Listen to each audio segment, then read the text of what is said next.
More money for Flint Water. Angel Project in need of donations. I'm Melissa Lambert. And I'm Samantha Ruff, and this is your Public Eye News.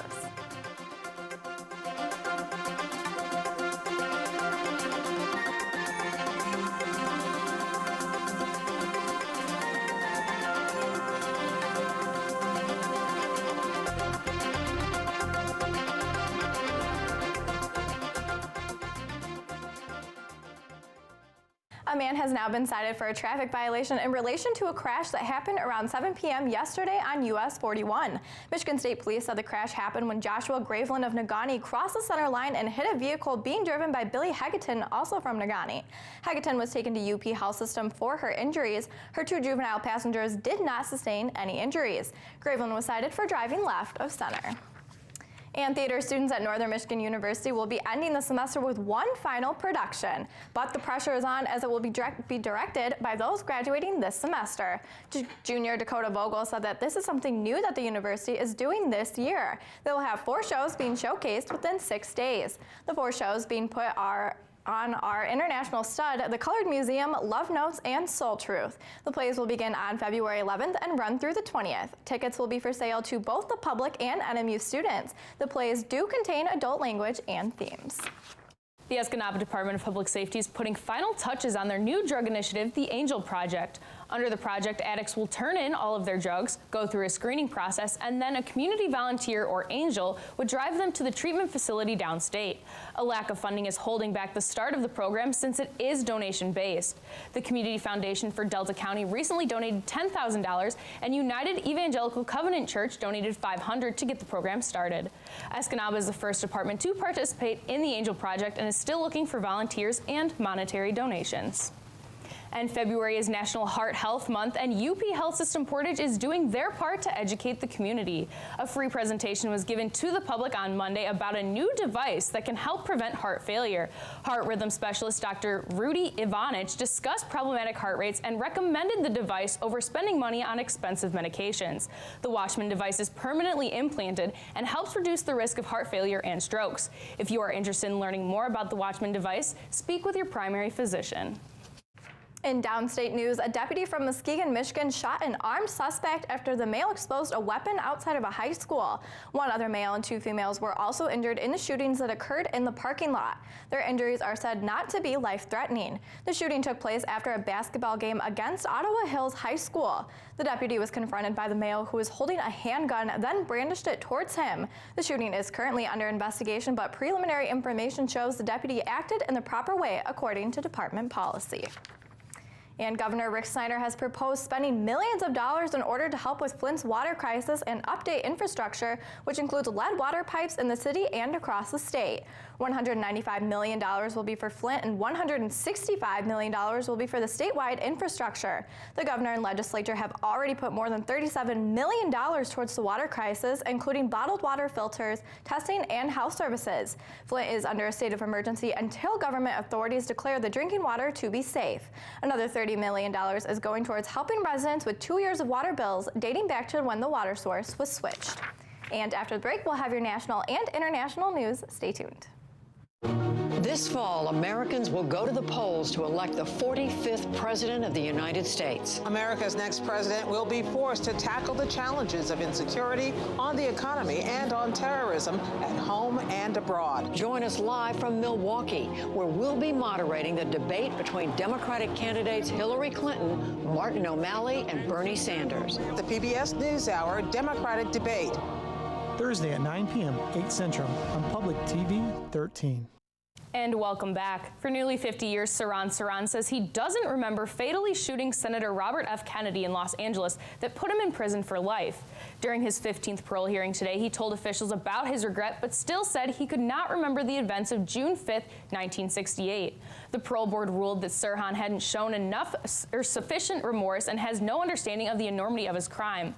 Last year, a federal judge rejected arguments by Sirhan's lawyers that a second shooter may have been responsible for the senator's death.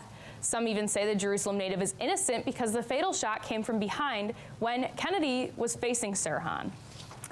And when it comes to millennials and their money, traditional banks may be missing out. More than 83 million Americans make up the millennial generation, born in the early 1980s and 2000, and they have a new approach to handling their cash that could disrupt the banking industry.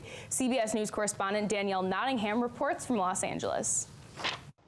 32-year-old surgical resident Travis Sheba hasn't walked into a bank in years. Everything's online, pay my bills online, money transfers, like everything. More young adults like Sheba are finding less use for them. Millennial expert Morley Winograd says 30% of millennials don't have a checking or savings account. Between their student loans and the Great Recession and the crash of the price of their parents' house and its value, they have come to be extraordinarily distrustful of America's banks. Hidden fees from the big banks are pushing technology-dependent millennials to do their banking with online startups like Chime and Affirm, which give out debit cards and small loans.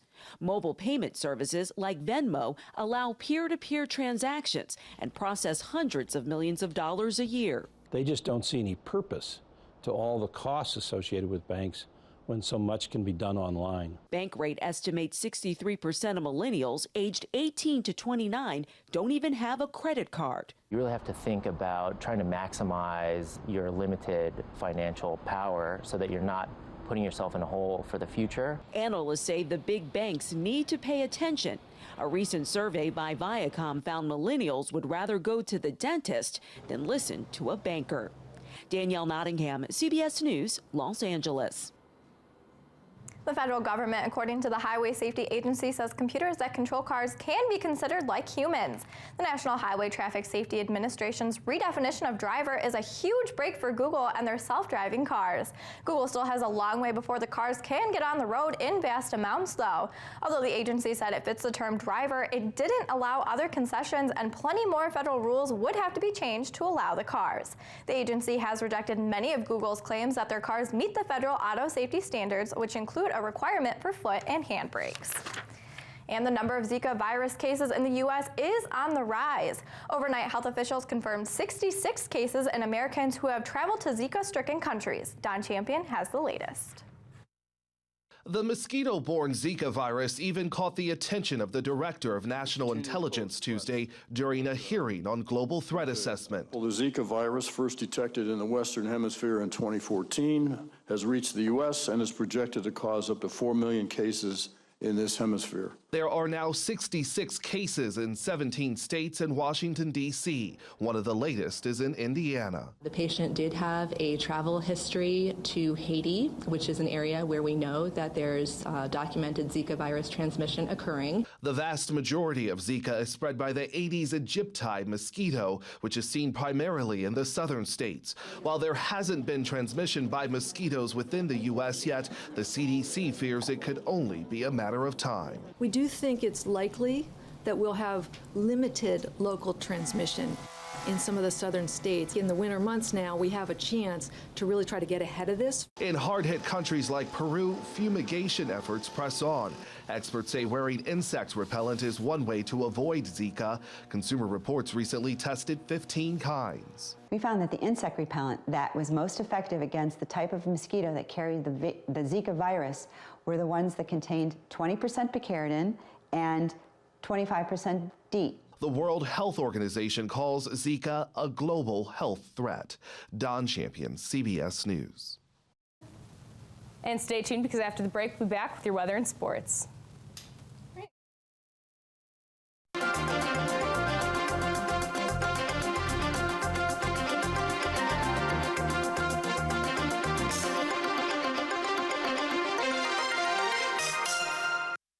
Well, I'm just a blues singer.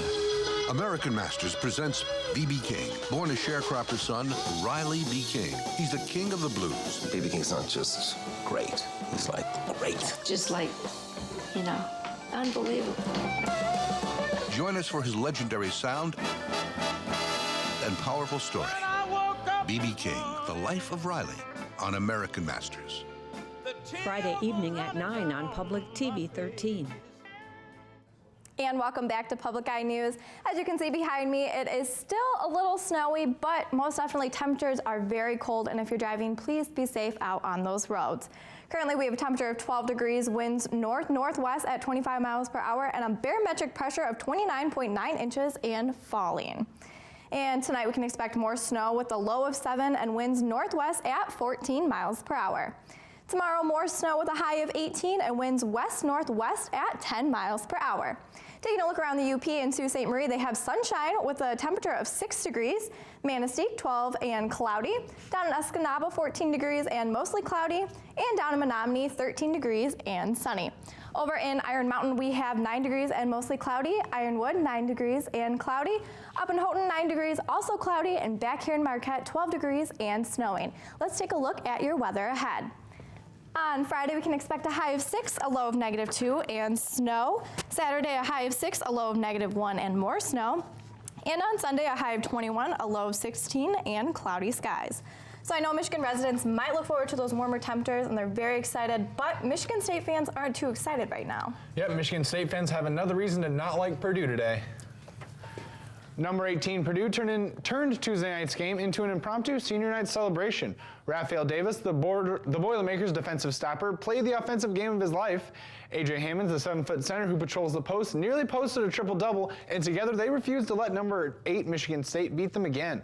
Leading up to the game, the banter had focused mostly exclusively on the Boilermakers' 7-game losing streak in this series. So when Purdue's 18-point second-half lead vanished and Michigan State took a 72-68 lead with 1:59 left in regulation, it looked like the Boilermakers were doomed again. But Davis made 1 of 2 free throws with 4.6 seconds left in overtime, and Hammonds wrestled the ensuing rebounds from several defenders to preserve an 82-81 victory that set off an overdue celebration. Detroit coach Stan Van Gundy can accept when the Pistons simply get beat by a better team despite their best effort, but he wasn't happy at all with Detroit's loss in Denver last month. The Pistons looked to avoid their first 3-game skid since late December by defeating the visiting Nuggets for just the 3rd time in 12 meetings Wednesday night. Detroit scored its fewest points in 19 games and committed 16 turnovers in Monday's 103-89 home loss to Atlantic Division leading Toronto, which took advantage of nearly every mistake and shot 55.7%, the highest of any Pistons opponent this season. Stan Van Gundy comes into this matchup tonight hoping for an extended effort on both sides of the ball and is stressing defense to get the win tonight. The Nuggets and Pistons square off at 7:30 in the Palace of Auburn Hills. The Ottawa Senators have played better defensively in the last 2 games and hope that continues with the acquisition of a veteran blue liner ahead of the trade deadline. Dion Phaneuf is expected to debut for the visiting Senators as they try for a 3rd consecutive victory tonight against the Red Wings. Though currently out of the playoff position in the Eastern Conference, Ottawa has reason to feel good with a back-to-back win following a 1-5-0 stretch. The Senators held a defensive players meeting after their 3rd straight defeat, then responded by outscoring Toronto and Tampa Bay 11-2.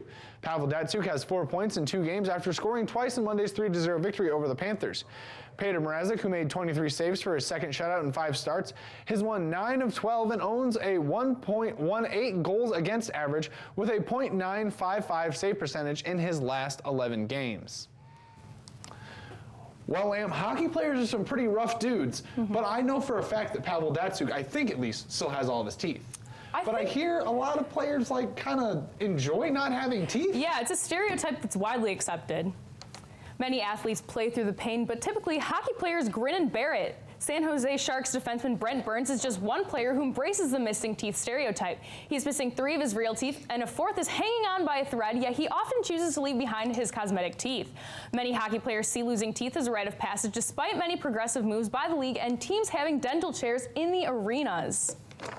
That's interesting. That's very interesting. My friend wants to be a dentist, and I told her about that, and she's really excited. Yeah, I'm gonna say it's actually not that bad to have a fake tooth. Right. Yeah. And that's all the time we have for you today at Public Eye News. Tune in again tomorrow. Yeah.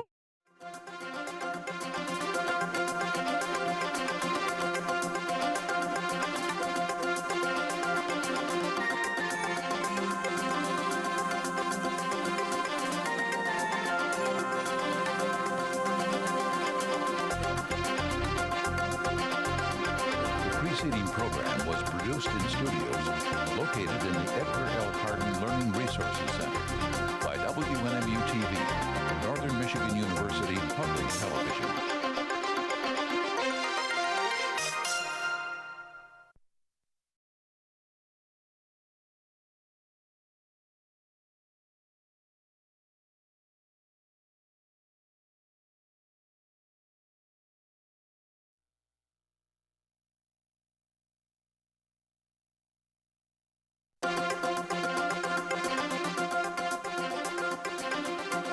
The preceding program was produced in studios located in the Edgar